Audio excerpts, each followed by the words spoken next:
बाबाजी और हुजूर महाराज जी की प्यारी संगत जी, राधा स्वामी जी, स्वागत है आपका हमारे चैनल सद्गुरु का ज्ञान में।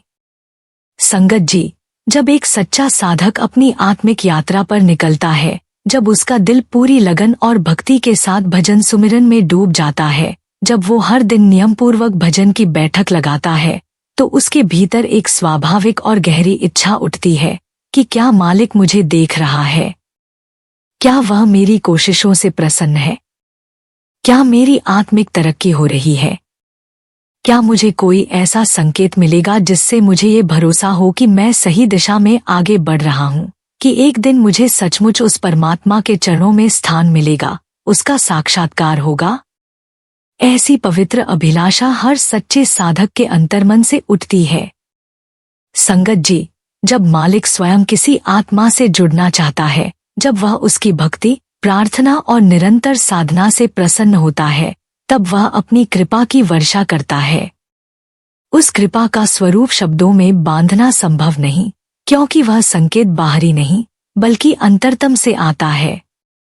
वह संकेत होता है उस मधुर, दिव्य और अखंड शब्दधुन या अनहद नाद का सुनाई देना। जब किसी साधक को ध्यान में भीतर से वह सूक्ष्म पर अत्यंत स्पष्ट और खींचने वाली ध्वनि सुनाई देने लगती है, तब यह एक अत्यंत गहरा, मौन और प्रेमपूर्ण संकेत होता है कि अब आत्मा शुद्ध हो रही है, उसका मोह और मल छूट रहा है और वह धीरे धीरे शरीर और मन की सीमाओं को पार कर रही है। यह कोई सामान्य अनुभव नहीं, बल्कि आत्मा की उड़ान की शुरुआत है, वह अवस्था जहां भीतर का संगीत स्वयं मालिक का संदेश बन जाता है और साधक को यह अनुभूति होने लगती है कि मालिक अब निकट है, बहुत निकट। नामदान के समय बाबा जी हमें स्पष्ट रूप से समझाते हैं कि नाम का सुमिरन कैसे करना है, कैसे ध्यान केंद्र पर टिकाना है और भजन अर्थात शब्दधुन को सुनने की प्रक्रिया क्या है। वे हमें सिखाते हैं कि कैसे बैठना है, कैसे शरीर को स्थिर करना है, कैसे आंखें बंद कर एकाग्रता बनाए रखनी है और कैसे उस ध्वनि पर मन को टिकाना है जो अंदर से आती है, जो अनहद नाद कहलाती है। लेकिन संगत जी, इस यात्रा में चलते चलते एक समय ऐसा आता है जब मन में स्वाभाविक रूप से प्रश्न उठते हैं, क्योंकि जब हम पहली बार इस मार्ग पर बढ़ते हैं, तब हम उस शब्दधुन या अनहद नाद की पहचान नहीं कर पाते। हमारे पास कोई बाहरी प्रमाण नहीं होता कि जो हम सुन रहे हैं वह सत्य है या केवल कल्पना। तब यह जानने की तीव्र इच्छा होती है कि आखिर वह अनहद नाद क्या है, कैसी होती है उसकी आवाज, वह झिंगुर जैसी ध्वनि क्या संकेत देती है? क्या वही सही धुन है जिसे पकड़कर हमें आगे बढ़ना चाहिए? क्या अनहद नाद सुनने के लिए घंटों तक ध्यान में बैठना जरूरी है या यह कृपा से स्वतः घटित होता है? क्या इस अनुभव को केवल विशेष योगी या सन्यासी ही प्राप्त कर सकते हैं या एक सामान्य गृहस्थ साधक भी इसे अनुभव कर सकता है?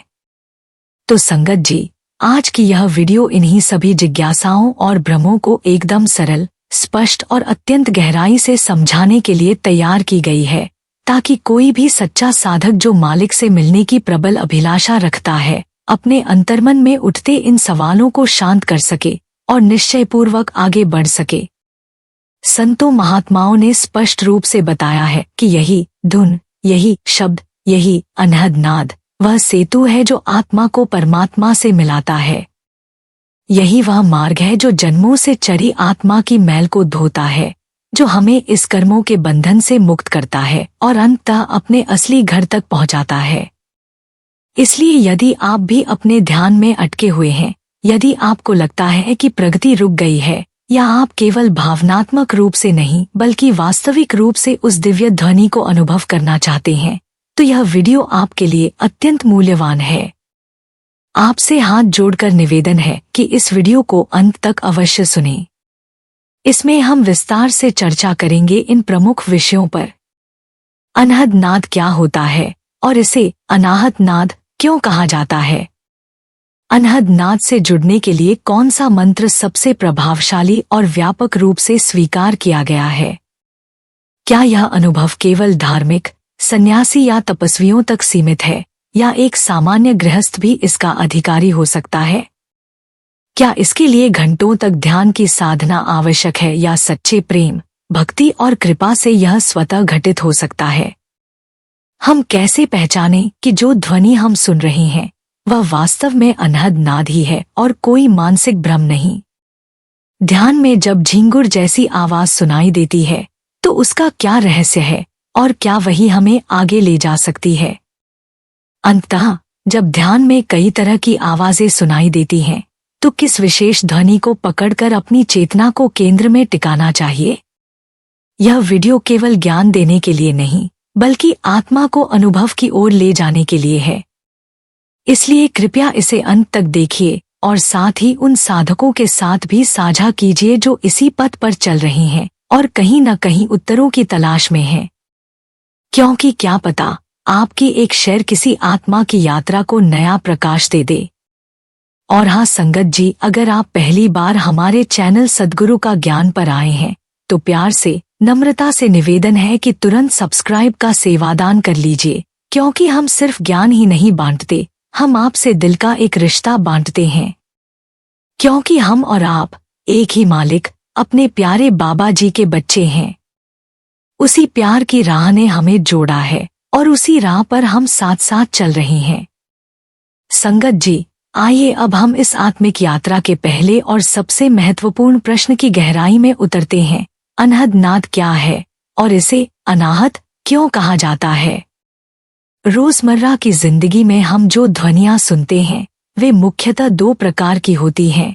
एक जो वाद्य यंत्रों जैसे ढोलक, तबला, मंजीरा आदि के माध्यम से उत्पन्न होती हैं और दूसरी जो रिकॉर्डेड ध्वनि के रूप में होती हैं, जैसे मोबाइल, स्पीकर या अन्य डिवाइसेस में बजने वाला संगीत। इन सभी ध्वनियों में एक बात समान होती है, इनका उद्भव किसी टकराव या बाहरी ऊर्जा के कारण होता है। जब तबला बजाना बंद कर दिया जाता है तो उसकी आवाज भी थम जाती है। जब रिकॉर्डिंग बंद हो जाती है या बिजली बंद हो जाती है तो वह ध्वनि भी समाप्त हो जाती है। लेकिन अनहद नाद एक ऐसी ध्वनि है जो इन सबसे एकदम भिन्न है। यह कोई ऐसी आवाज नहीं है जो किसी बाहरी टकराव या यंत्र से उत्पन्न होती हो। इसे ना तो बजाना पड़ता है, ना रिकॉर्ड करना, और ना ही इसे बंद किया जा सकता है। यह ध्वनि सदैव 24 घंटे हमारे भीतर गूंजती रहती है।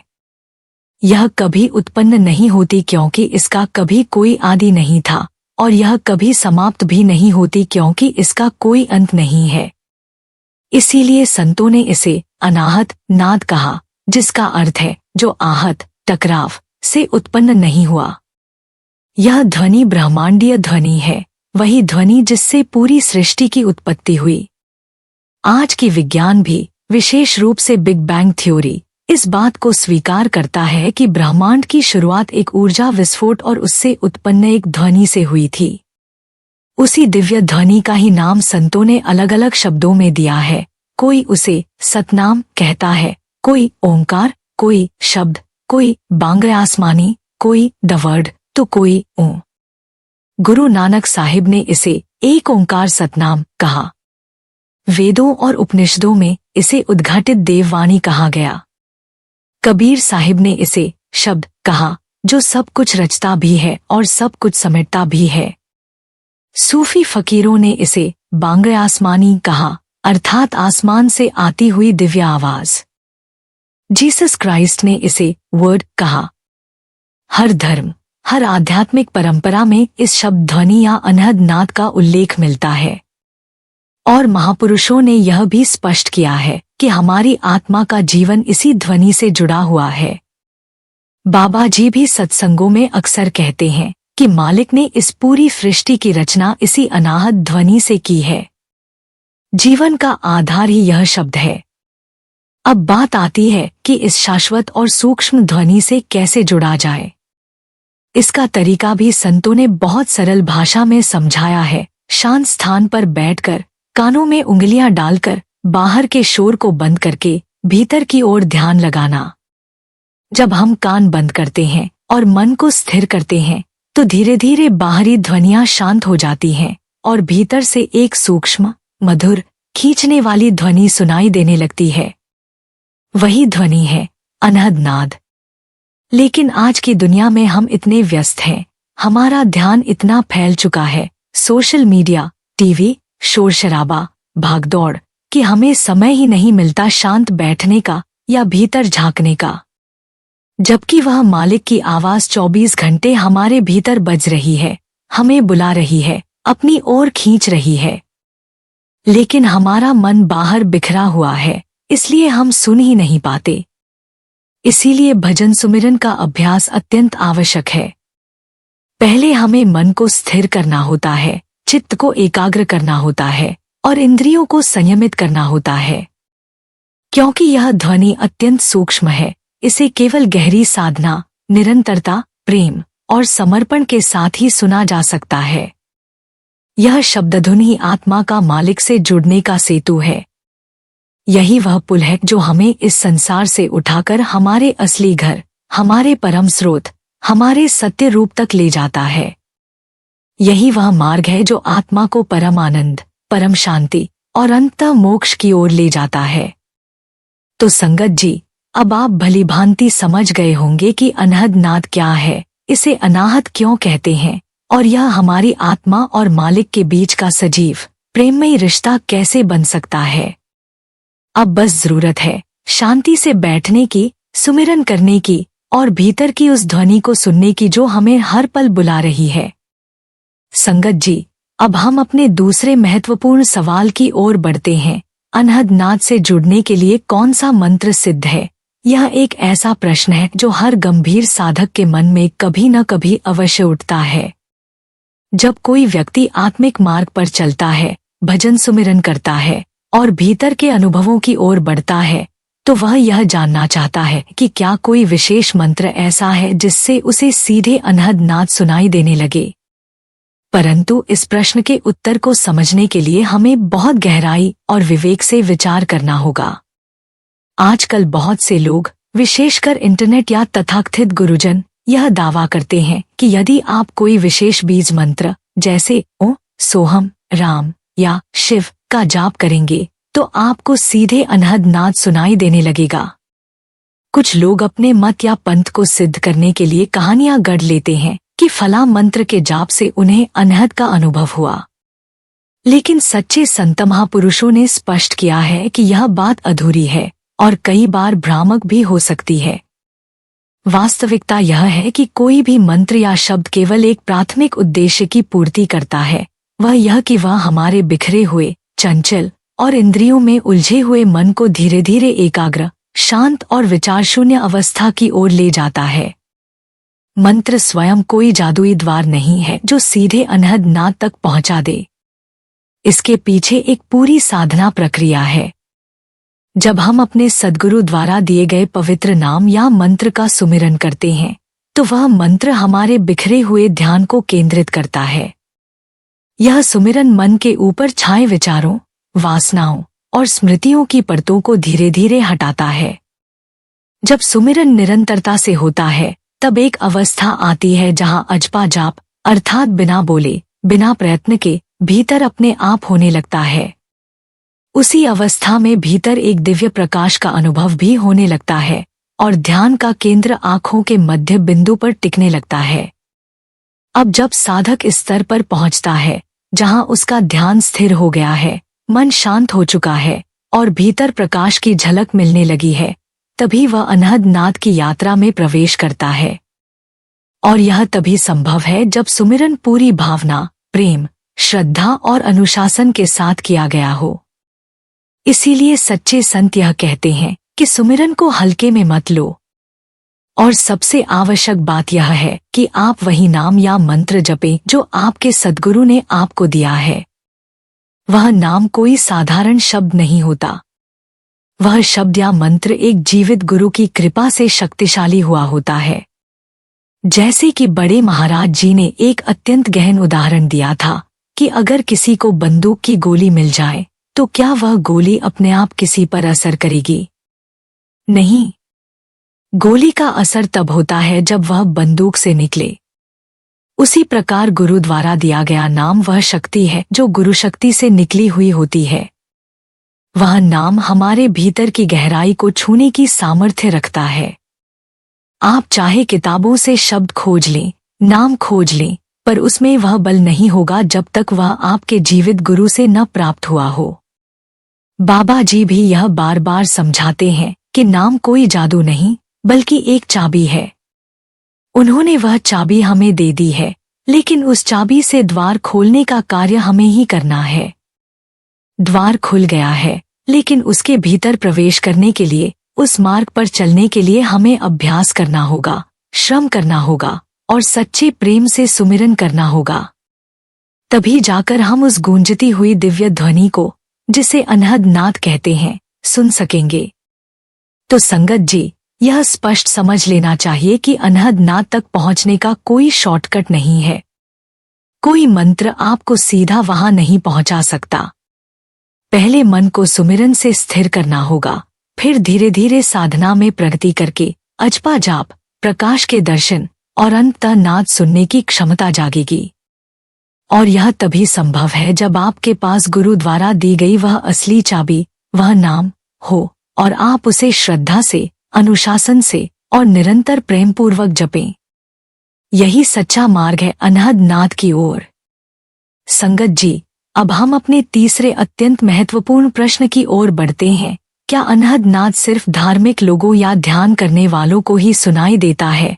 इस प्रश्न का उत्तर कई साधकों के दृष्टिकोण और अनुभव को व्यापक रूप से बदल सकता है, क्योंकि अक्सर यह धारणा होती है कि केवल वही लोग जो किसी आध्यात्मिक पंथ में दीक्षित हैं या जो नियमित रूप से ध्यान साधना करते हैं, उन्हीं को यह दिव्य ध्वनि सुनाई देती है। लेकिन सच्चाई इससे कहीं अधिक गहरी और व्यापक है। नहीं, अनहद नाद सिर्फ धार्मिक लोगों या ध्यान करने वालों की बपौती नहीं है। यह दिव्य ध्वनि, जिसे हम शब्द, अनाहत नाद, आकाशवाणी या दी वर्ड के नाम से जानते हैं, वास्तव में हर एक जीवित प्राणी के भीतर निरंतर, दिन रात, 24 घंटे गूंज रही है। यह कोई बाहरी आवाज नहीं है जिसे सुनने के लिए आपको रेडियो ऑन करना पड़े या कोई यंत्र इस्तेमाल करना पड़े। यह ध्वनि, यह शुद्ध चेतना की कंपन, जन्म के साथ ही हर व्यक्ति के भीतर प्रवाहित हो रही होती है। संत महापुरुषों ने बार बार बताया है कि यह ध्वनि आत्मा की मूल पहचान है, उसका स्रोत है। इसे सुनने के लिए किसी विशेष धर्म, पंथ, जाति या सामाजिक दर्जे की कोई आवश्यकता नहीं। यह सिर्फ इस बात पर निर्भर करता है कि आपका मन और चेतना कितनी शांति और एकाग्रता की अवस्था में पहुंची है। अब आप सोचेंगे कि यदि यह ध्वनि हर किसी के भीतर बज रही है, तो फिर सभी को क्यों नहीं सुनाई देती? तो इसका उत्तर है ध्यान और आत्मिक शुद्धता की स्थिति। जब मन अत्यधिक शांत होता है, जब बाहर की इंद्रियां थम जाती हैं और जब व्यक्ति भीतर की ओर झांकना शुरू करता है, तब यह ध्वनि स्वतः सुनाई देने लगती है। कई बार ऐसा देखा गया है कि जो लोग कभी भी औपचारिक ध्यान साधना नहीं करते, लेकिन किसी शांति के क्षण में गहरे मनोयोग से कोई कार्य करते हुए, जैसे पढ़ाई, चित्रकला, लेखन या ध्यान से संगीत सुनते हुए, उन्हें अचानक कोई मधुर, रहस्यमयी, झींगुर जैसी या घंटी जैसी आवाज सुनाई देती है। वे घबरा जाते हैं, सोचते हैं कि कहीं कानों में कोई दिक्कत तो नहीं। कुछ लोग ईएनटी डॉक्टर के पास पहुंचते हैं, तो कुछ इसे अपने दिमाग की उपज मानकर नजरअंदाज कर देते हैं। लेकिन असल में यह उस व्यक्ति की चेतना का एक आंतरिक जागरण होता है और कई बार पूर्व जन्मों के सत्संग, भजन, सुमिरन और साधना के संस्कार होते हैं जो इस जन्म में उस रूप में फलित होते हैं। यह ध्वनि सबके भीतर है, फर्क सिर्फ इतना है कि कुछ लोग इसे जागरूकता से सुनते हैं और कुछ लोग अनजाने में भी इसका अनुभव करते हैं, लेकिन पहचान नहीं पाते। ध्यान करने वाले साधक इसे साधना द्वारा धीरे धीरे स्पष्ट और तीव्र रूप में पहचान लेते हैं, और जो ध्यान नहीं करते, उनके लिए यह एक अप्रत्याशित, रहस्यमय अनुभव बन जाता है। संगत जी, कृपया इस भ्रांति को मन से निकाल दे कि यह अनुभव केवल कुछ विशेष लोगों तक सीमित है। यह दिव्य संगीत सबके लिए है, बस सुनने का भाव, शांत चित्त और प्रेमपूर्ण जुड़ाव चाहिए। चलिए संगत जी, अब हम अपने चौथे अत्यंत आवश्यक और प्रासंगिक सवाल की ओर बढ़ते हैं। क्या अनहद नाद से जुड़ने के लिए ध्यान में घंटों तक बैठना जरूरी है, यह प्रश्न लगभग हर साधक के मन में तब उठता है जब वह आत्मिक मार्ग पर कुछ समय बिता चुका होता है, परंतु अब भी उसे अनहद ध्वनि, वह दिव्य शब्द जो हमारे भीतर सदा गूंजता है, स्पष्ट रूप से सुनाई नहीं देती। तब ऐसा लगता है कि शायद इसे सुनने के लिए कई कई घंटे आंखें मूंदकर बैठना पड़ेगा, बहुत कठिन तपस्या करनी होगी या विशेष परिस्थितियों का निर्माण करना होगा। लेकिन इस भ्रांति को संतों ने बहुत ही सरल और करुणापूर्ण ढंग से तोड़ा है। बाबाजी ने बार बार बड़े प्रेम से समझाया है कि इस मार्ग में जरूरी है नियमितता और समर्पण, न कि केवल घंटों तक बैठना। उन्होंने यह स्पष्ट किया है कि साधना का सार समय की मात्रा में नहीं, बल्कि उस समय की गुणवत्ता में है। हर रोज यदि आप पूरी श्रद्धा और सजगता से केवल 2.5 घंटे का अभ्यास करें, जिसमें से 2 घंटे नाम का सुमिरन करें और आधा घंटा भजन यानी शब्द धुन को सुनने का प्रयास करें, तो यह बिल्कुल पर्याप्त है। संगत जी, अक्सर जब संत महापुरुष या हमारे सद्गुरु जी यह बताते हैं कि रोजाना 2.5 घंटे की साधना करें, 2 घंटे नाम का सुमिरन और आधा घंटा भजन, तो बहुत से साधकों के मन में एक सहज सी चिंता उत्पन्न हो जाती है। वे सोचते हैं, हम तो कभी 2.5 घंटे बैठ ही नहीं पाएंगे, या हमारा जीवन इतना व्यस्त है, काम, परिवार, जिम्मेदारियां, ये सब कहाँ समय छोड़ते हैं। लेकिन यहाँ आपको घबराने या हतोत्साहित होने की बिल्कुल आवश्यकता नहीं है, क्योंकि संतों ने कभी यह नहीं कहा कि शुरुआत से ही आप पूरा समय बैठ ही जाएं। ये मार्ग सहनशीलता, निरंतरता और प्रेम का है, न कि दबाव या जल्दबाजी का। इसलिए अगर आप बिल्कुल नए हैं या बहुत लंबे समय से साधना से दूरी बनी हुई थी, तो आप सिर्फ रोज 15 मिनट बैठने से शुरुआत करें। जी हाँ, केवल 15 मिनट, और वह भी किसी शांत जगह पर, मन को शांत करके, केवल अपने श्वास और गुरुमंत्र पर ध्यान देते हुए। फिर जब यह अभ्यास आपके दिनचर्या का हिस्सा बन जाए, जब आपको वह सुकून, वह शांति, वह अंतर की मिठास महसूस होने लगे, तो धीरे धीरे आप स्वयं ही चाहेंगे कि आप कुछ और समय बैठें। ऐसे अनेकों साधकों के अनुभव हम तक पहुँचे हैं, जिन्होंने अपने प्रारंभिक दिनों में स्वीकार किया कि उन्हें बहुत कम समय के लिए भी बैठना मुश्किल लगता था, मन बहुत भटकता था, कभी विचारों की बाढ़ आती थी, कभी नींद हावी हो जाती थी, शरीर में बेचैनी होती थी। लेकिन उन्होंने हार नहीं मानी। धीरे धीरे जब नाम रस का अनुभव होना शुरू हुआ, जब सिमरन में कुछ मिठास, कुछ भीतर की शांति मिलने लगी, तो वही साधक आज सहजता से रोजाना 2.5 घंटे से अधिक भी बैठ पाते हैं, और वह समय बहुत ही आनंदमय और हल्का लगता है। एक और बहुत ही प्रेरणादायक बात यह है कि संत जन नामदान के समय यह भी स्पष्ट रूप से समझा देते हैं कि यदि आप किसी कारणवश लगातार 2.5 घंटे नहीं बैठ सकते, तो आप इसे छोटे छोटे हिस्सों में भी बांट सकते हैं। यानी सुबह कुछ समय, दोपहर में कुछ समय और रात को कुछ समय, कुल मिलाकर दिन में 2.5 घंटे का अभ्यास हो जाए, तो वह भी उतना ही प्रभावशाली है। जैसे हम भोजन 3 समय करते हैं, वैसे ही आत्मा के पोषण के लिए भी समय निकालना जरूरी है, और इसे हम अपनी सुविधा और स्थिति के अनुसार बांट सकते हैं। शब्द से जुड़ने का मार्ग कोई बाहरी परिश्रम का नहीं, बल्कि अंतर्मुखी भाव और मौन के अभ्यास का मार्ग है। अगर हम इस 2.5 घंटे को सच में मन और चित्त से करें और अपने दैनिक जीवन में भी मौन, सादगी और सहजता को अपनाएं, तो यह अनुभव स्वाभाविक रूप से हमारे भीतर जागने लगता है। एक बहुत ही सरल और प्रभावशाली तरीका जो बार बार सुझाया गया है, वह है कि हर रात सोने से ठीक पहले कुछ मिनट ध्यान की अवस्था में बैठें और फिर उसी ध्यान की अवस्था में ही नींद में चले जाएं। यह आदत यदि आप बना लें, तो कुछ ही दिनों में यह आपके जीवन का हिस्सा बन जाएगी। और फिर धीरे धीरे आप पाएंगे कि आप दिन में कहीं भी हों, चाहे ऑफिस में, बस में, ट्रेन में या भीड़ भाड़ में, आपका भीतर का चित्त इतना स्थिर और केंद्रित हो गया है कि शब्द की वह सूक्ष्म, कंपन से भरी मधुर ध्वनि आपको हर जगह सुनाई देने लगेगी। यहाँ यह समझना अत्यंत आवश्यक है कि शब्द कोई बाहर की आवाज नहीं है, जिसे किसी यंत्र या स्पीकर से सुनना हो। यह तो आत्मा के भीतर की दिव्य तरंग है, जो हर समय आपके अंतर्मन में बह रही है, पर जब मन बाहर की दौड़ धूप में खोया रहता है तो इसकी सुगंध तक नहीं पहुंचती।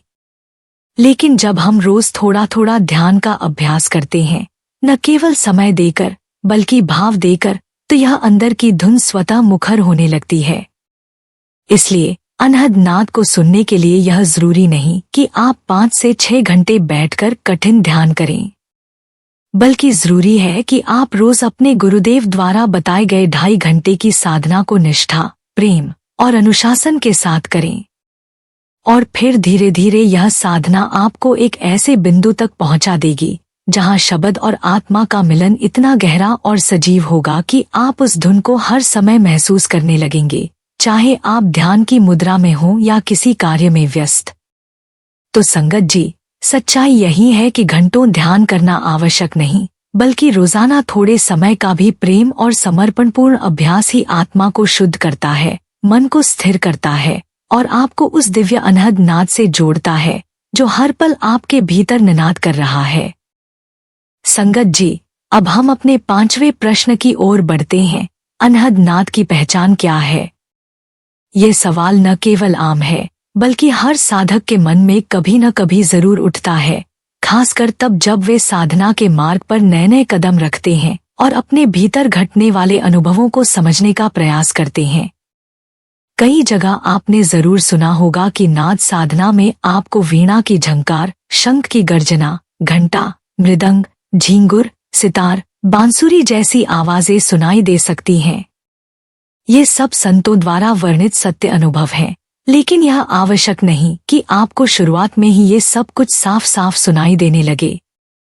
दरअसल अनहद नाद की पहचान कोई बाहरी कानों से सुनने योग्य स्पष्ट ध्वनि नहीं है, बल्कि यह एक बहुत सूक्ष्म, शांत लेकिन गहराई से स्पंदित होती चेतन ध्वनि है, जो तब सुनाई देती है जब मन स्थिर हो और ध्यान पूरी तरह से भीतर केंद्रित हो।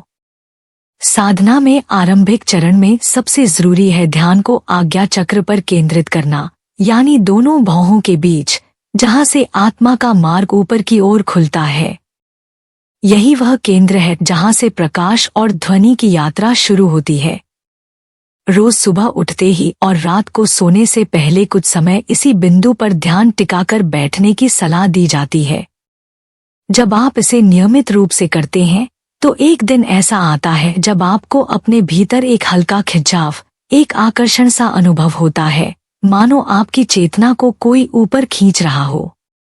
यही संकेत है कि आपकी साधना सही दिशा में जा रही है।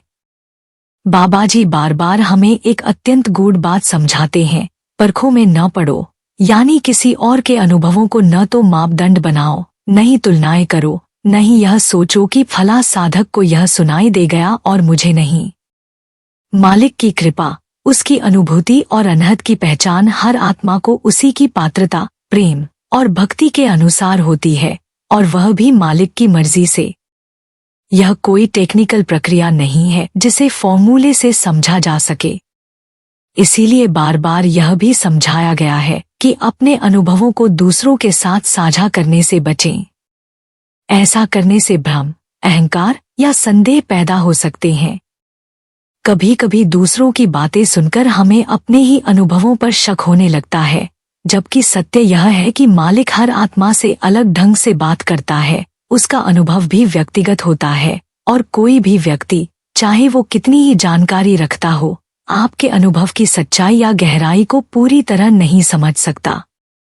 सिर्फ एक ही सत्ता है जो सच्चा और सही जवाब दे सकती है, और वह है स्वयं मालिक। उस पर पूरा विश्वास रखें, श्रद्धा रखें, प्रेम रखें।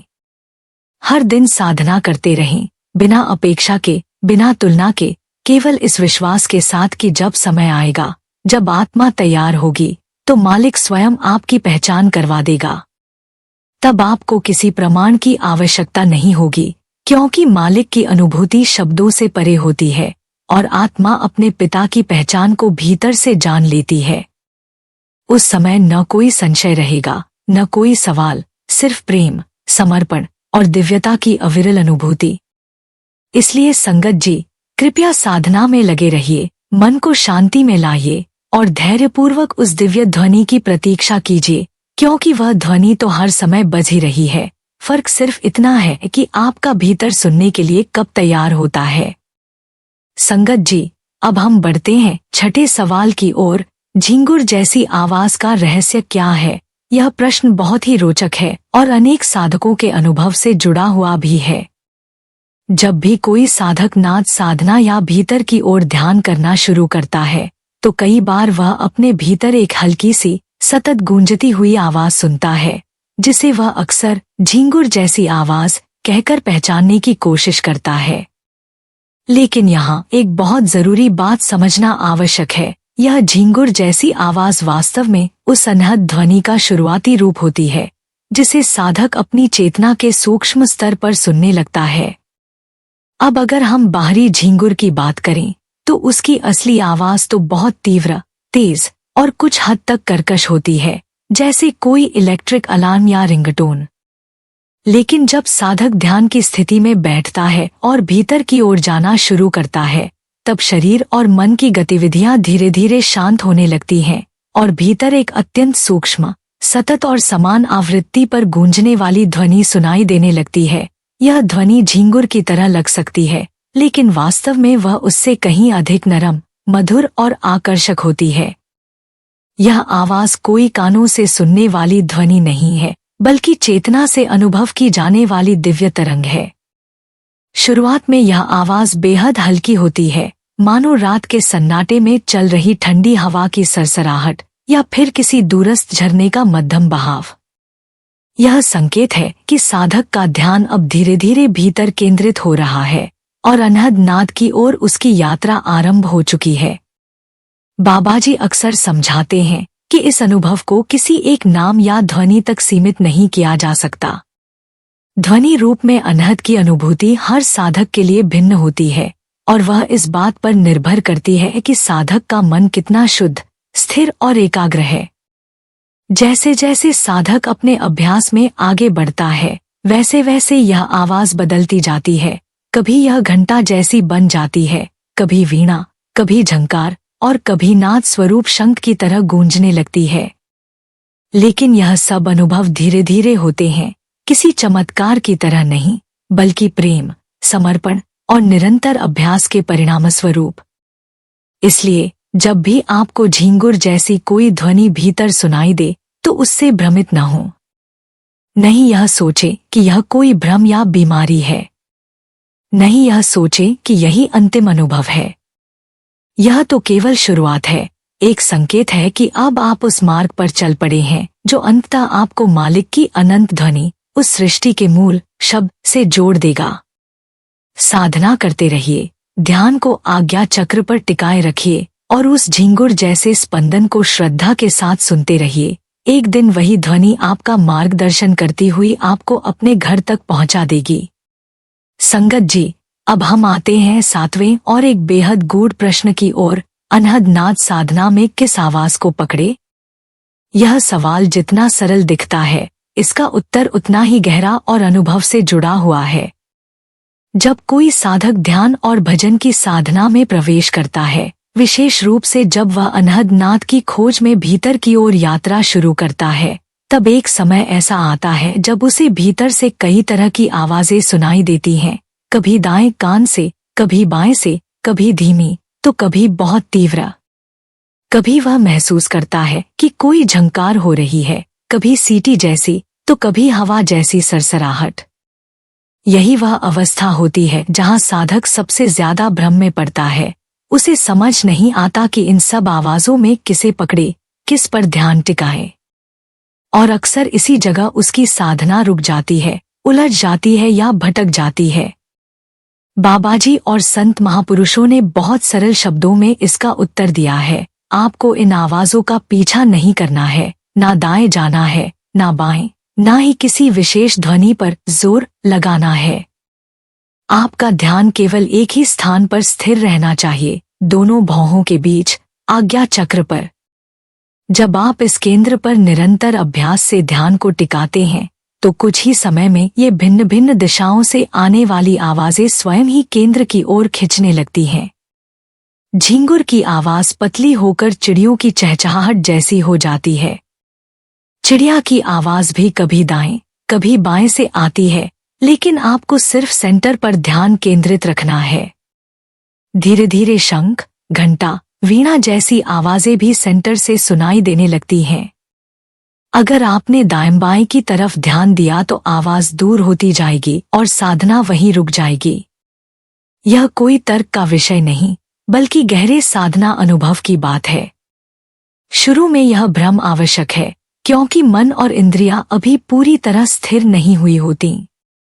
लेकिन जैसे जैसे साधक शांति से, बिना हड़बड़ाहट, नियमित अभ्यास करता है, तो यह सब ध्वनियां धीरे धीरे समाहित होकर एक ही मधुर, स्पष्ट, आकर्षक नाद में रूपांतरित हो जाती हैं। तब साधक का ध्यान स्वाभाविक रूप से टिकने लगता है, समय का भान मिटने लगता है, बैठने की क्षमता बढ़ जाती है, और सबसे खास बात, फिर उसे मंत्र या नाम का सहारा भी धीरे धीरे कम लगने लगता है, क्योंकि अब वह स्वयं उस धुन की खिंच में बहता चला जाता है। यह अवस्था साधक के भीतर एक गहरे आत्मिक आकर्षण को जन्म देती है, जैसे कोई अदृश्य प्रेमपूर्ण शक्ति उसे भीतर खींच रही हो। वह अनहद ध्वनि अब कोई अजनबी आवाज नहीं रहती, बल्कि अपने स्रोत की ओर बुलाने वाला दिव्य संकेत बन जाती है। यहाँ से उसकी साधना में एक नया मोड़ आता है। न कोई मानसिक बेचैनी रहती है, न ही बार बार बैठने का संघर्ष। अब उसकी आत्मा इस शुद्ध, नित्य, निर्मल ध्वनि में रमने लगती है, वही नाद जो आदि से है, अनंत तक रहेगा। इसलिए संगत जी, जब आप साधना में विविध प्रकार की ध्वनियां सुने, तो उलझिए नहीं। केवल ध्यान को आज्ञा चक्र पर स्थिर रखिए, सब कुछ अपने आप केंद्र में आ जाएगा। ना तुलना करें, ना अधीर हो, ना जल्दी में हो। बस प्रेम से बैठते रहिए, सुनते रहिए, और एक दिन वह नाद स्वयं आपको पहचान लेगा। आशा है कि अनहद नाद से जुड़ी इस विस्तृत यात्रा में आपको हर सवाल का संतोषजनक उत्तर मिला होगा।